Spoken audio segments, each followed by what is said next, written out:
Hey friends, I hope everybody is holding up okay. This is Shauna from withlovefromvinyl.etsy.com. I make glitter tumblers and I sell ready-to-use water slide decals as well as glitter.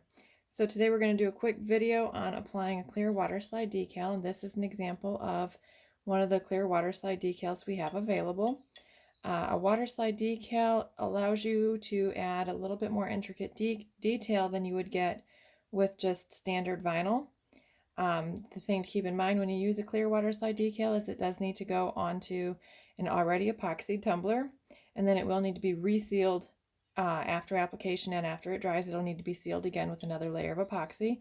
And if you're using a clear water slide decal, it does need to be applied to a lighter or a white glittered cup, just so that you don't lose the design in the background of a dark cup.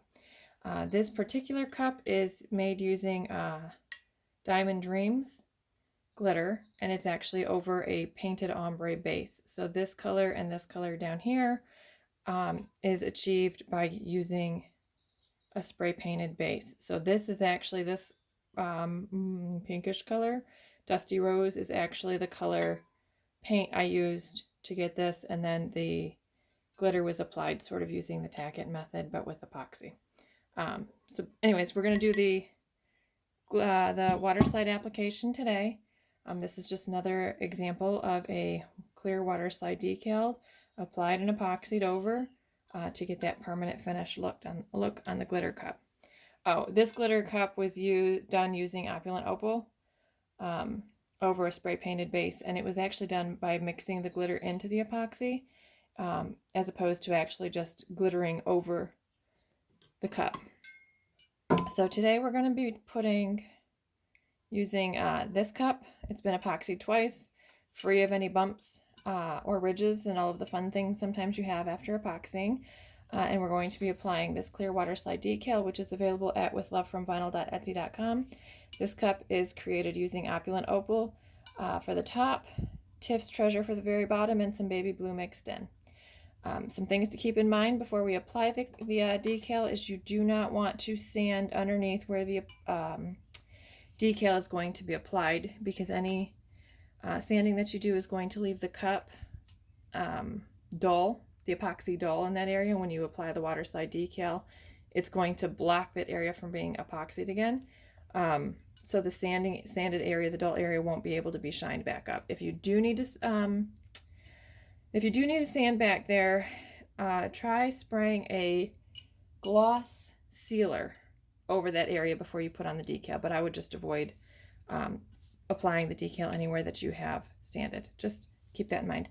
So to start with, the decals you get from me are already sealed and ready to go, so when you receive them you can fussy cut them to make them smaller, and then you're going to drop them into a bowl of room temperature water. There's tons of ways you can apply a decal. This is just the way that I happen to do this one. We're going to do it in the standard way. Sometimes I put them on in reverse and they work just as good.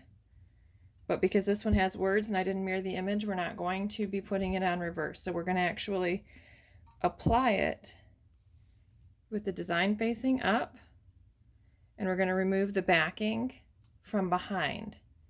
So once it's sliding off of the paper, gently pull the paper out from behind it, making sure that you sort of have it placed where you'd like it.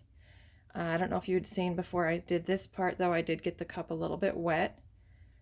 You don't want to put it onto a completely dry cup, because then you lose the ability to maneuver it and place it where you'd like. And I am trying to be careful to get most of the wrinkles out as I pull the paper out from behind it.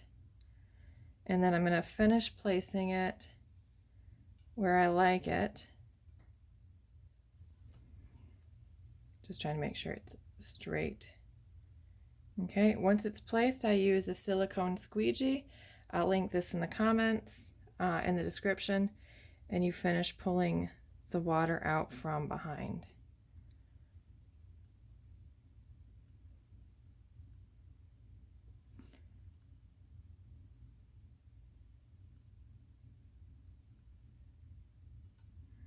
Okay.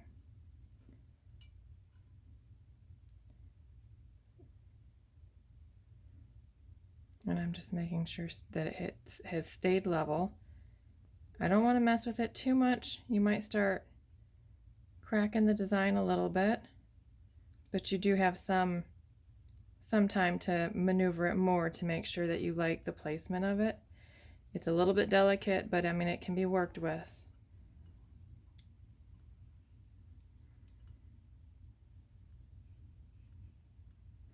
Once you have it where you like it, you have all the water squeegeed out behind it, you're going to let it dry.